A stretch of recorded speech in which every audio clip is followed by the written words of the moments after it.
Hello and welcome to the latest review from Motor Overload. Now today we're going to be testing a car that often exceeds my expectations. It's a Kia, and ironically the car we're testing today is the new Kia XCeed. Now it's a compact crossover, this vehicle, which basically means it's in between a normal family, what we call C-segment vehicle, and a sports utility vehicle. It's kind of in the middle, and it's a stylish one too. Just over £21,000, and currently it comes in 3 engine variants. What are they, Shahzad? Well, I can tell you, I've got the details right here, and we're actually going to be trying all 3 of these cars today, believe it or not. So we start off with a 1-litre, 3-cylinder engine car. That's a TGDI, 118 brake horsepower, 172 Newton meters of torque from 1500 RPM. 0 to 60 in 10.9 seconds. That comes with a 6-speed manual. Not bad. It only comes with a 6-speed manual, 115 miles per hour top speed, and you'll get 45.6 miles per gallon. That's a 1-litre car. That's from a 1-litre car, and if you're interested in CO2, it's 124 grams per kilometre. Right. Moving up is the diesel, so the diesel kind of slots between the 2 petrol variants. You get a 1.6 CRD, which is a 4-cylinder, 134 brake horsepower, 207 Newton meters of torque from 1500 RPM. Funny, they all start from 1500 RPM, so the torque curve starts quite low in this car. 0 to 60 for that car is 10.2 seconds, and a top speed of 122 miles per hour. 53.3 miles per gallon, as you'd expect, very economical, and the CO2 is not bad, 116 grams per kilometer.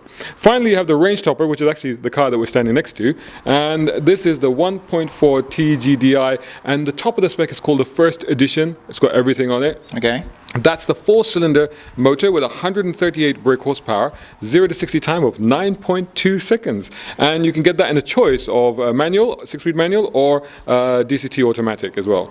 That gives you 40.4 miles per gallon and 134 grams per kilometer CO2. Now, even the basic spec car, it comes well equipped. It's got 16-inch alloy wheels, 6-speaker DAB with Apple CarPlay and Android Auto, which is very, very Pretty important. standard these days, Pretty standard. Well, you might think, but there are some cars that don't have them. Okay. And all lane keep assist and hill start, all of that stuff is standard. It's all there. That's all good. And then you get to the range topper, you get 18-inch alloy wheels, and you get leather style upholstery in the car. JBL dynamic audio system with 8 speakers. I know you like your tunes when you're alone in the car. Yeah, I know that. Kind of like that. Kind of like that. Kind of like that. And a 10.25-inch touchscreen in the car as well. So very well equipped. That's just some of it. And that's all standard stuff. That's standard. That's before you get into the options list. Yeah? I can tell you there is actually going to be an electric version not too long from now. So I'm sure there will be. Yeah. Oh, that's not a surprise. Yeah. No, good. I think we should probably have a look at the practicality of the car whilst we're here before we run out that door and start driving them. Yes, and it'll be interesting to see which of those 3 engine variants are any good, because I always tend to find with cars like this, it's often the poor cousin, the one that's like the least powerful, that sometimes tends to be the most exciting. 3-cylinder? Yeah, but we'll see. No, we'll see. All right, then. Let's have a look around the car. We're having a go on all of them, so we'll have a look around. Yeah. Okay. Right, let's do it. Okay, so being a family vehicle, it's got to be really practical, hasn't it? And this car, with all the features that Shahzad says this car has, I am not surprised to find that if I put my finger under there, the tailgate just comes up automatically. That's something you get obviously in a slightly more expensive car normally than this, but it's great.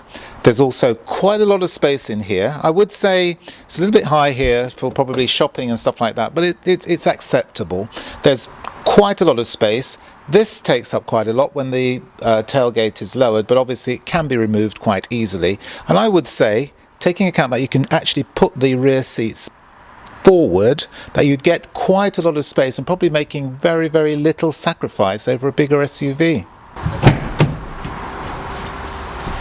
Right then, let's have a look at this fox leather upholstery. It's quite nice actually. They've got this diamond stitched pattern here, ABL system, and it's got 2 extra speakers in the boot as well. Now, in terms of space, I set this driver's seat up for me, and I'm 6'2". It's a little bit fractionally on the tight side for me, but it's not too bad. It's tolerable. This is digging into my back, but I can simply move that up into a better position. Headroom is okay, shoulder room is okay. Back here we have a center armrest with 2 cup holders. We've got AC vents. This is a great thing to have. What we don't have, however, is USB plugs. That's the only thing that's missing.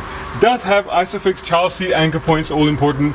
That is present and correct. Otherwise, it's a nice spacious environment. Otherwise, to be in, there's a big old sunroof that comes up to about here, so that lets some air in. I wonder what it's like in the front, Kevin. You want to find that out? So absolutely my pleasure, because it seems really inviting in here. And to be honest with you, Shahzad, I think this is actually really quite good. I mean, you're a bit taller than me, like you said. I'm about 6 foot, so I just brought it forward. What's it like for you now? Yeah, it's actually a bit better now for me. Yeah? So if you were driving and I was the passenger, I'd be alright with that. Yeah. If I was driving myself, which would be a miracle if it did happen, it would be slightly uncomfortable. Really? Okay. Well, here I've got all the equipment that I possibly could need, and if this all comes standard like you say, then it's really, really impressive. I wouldn't dare say it exceeds my expectations, but it does actually match them, because I can see here that there is nothing that I'm wanting. There's nothing extra that I want. I've got heated seats, I've got a heated steering wheel, which I absolutely love, the telephone, all the equipment and so on. Screen. It's that all 10.25 inch screen with Apple CarPlay and everything on it. It's fantastic. Absolutely. And on the steering wheel here, I've got everything. I've got my connections for the phone, although I know that can be controversial, but that's real life these days.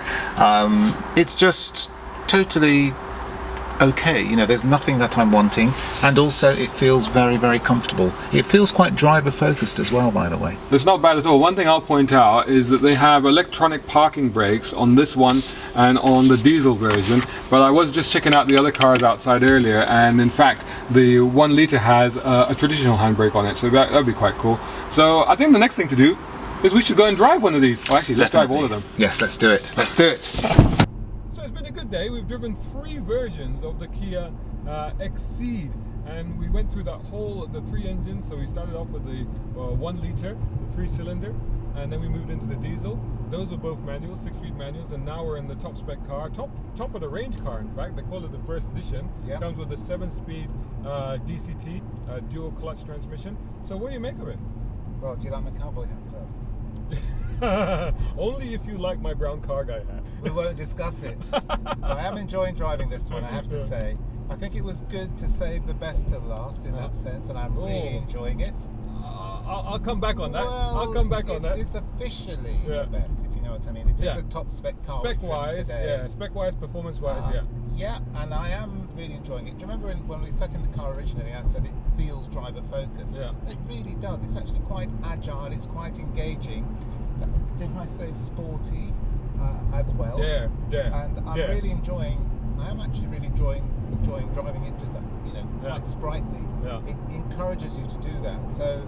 It's one of those things which, if you're a family man, you've got to do this, but you can have some fun behind the wheel as well. And that's what I feel I'm doing at the moment. And I'm not really lacking in any way on the performance side. No, the performance on this is good. The ride on all 3 was very good. I felt that the diesel one was maybe slightly, the engine note was a little bit rougher. Yeah. And the seats, for some reason, I don't know if there's different seats in the diesel one, but they weren't quite as comfortable as these, as certainly the seat in this. And even the one in the 1 litre was fine for me. Yes, I agree with you, and we both seem to have that problem as far as the seating was concerned. It was really quite odd, but I have to say, from a driver enjoyment point of view, it is between, for me, this car and the 3-cylinder car, which I have to say, they are both as enjoyable to drive. It's just that obviously this one has that little bit more power. And you know what? Does it have 10 grand's worth of more power? Is that what it is? Yeah, because this is 29 and that was 21. You're joking. So okay, so let's say 8 grand. That's 10 grand difference. Yeah, well, let's say 8 grand to be accurate, right? But honestly speaking, that's just really weird, because I remember before you said that the 3-cylinder might be the best one, and I was poo-pooing that idea. I gotta say, the 3-cylinder was my favorite car today. I really enjoyed driving that. I really like the note of the 3-cylinder. I like the peppiness. Yes. I like its eagerness. I like the slick change as well. Yes. I'm afraid I have to agree with you. For 8 grand less, on that basis, I would agree with you, because I think if I was paying £8,000 more for this car, it wouldn't be so much of a massive leap in terms of driver enjoyment and engagement over the 3-cylinder car to necessarily justify it. And I do love this. And you get pretty decent spec on that car. Plus you get Apple CarPlay and Android Auto, because you won't get the sat nav, but as long as you can plug your phone in, it's fine. You got everything. So that's my tip then. Go for that one. Well, yes. I think there are going to be some people who sit behind the wheel of this and say, yeah, they're like a little bit of extra verve, a little bit of extra power. And quite frankly, I do feel I would be more inclined to get into the drive of this. But I'm afraid in terms of value, I would agree with you. I certainly would agree with you. And I'll also add 45 miles per gallon for the 3-cylinder, 45.6 miles per gallon compared to 40.4 for this. So you'll save money on fuel plus emissions, 124 grams per kilometer for that one, and 134 for this. Yep. So it's conclusive, mate. So I think we agree. The motor overload conclusion. Yes. 1 litre, 3-cylinder Kia XCeed. Go for it. Go check it out now. Hope you enjoyed that review. Hope you enjoyed the car. Let us know what you thought of the car, the review, what you thought of our hats. Anything you like. Hats are special. We'd love to hear from you. And make sure you subscribe to all of our channels and stay tuned for a lot more enormously awesome content coming your way very soon.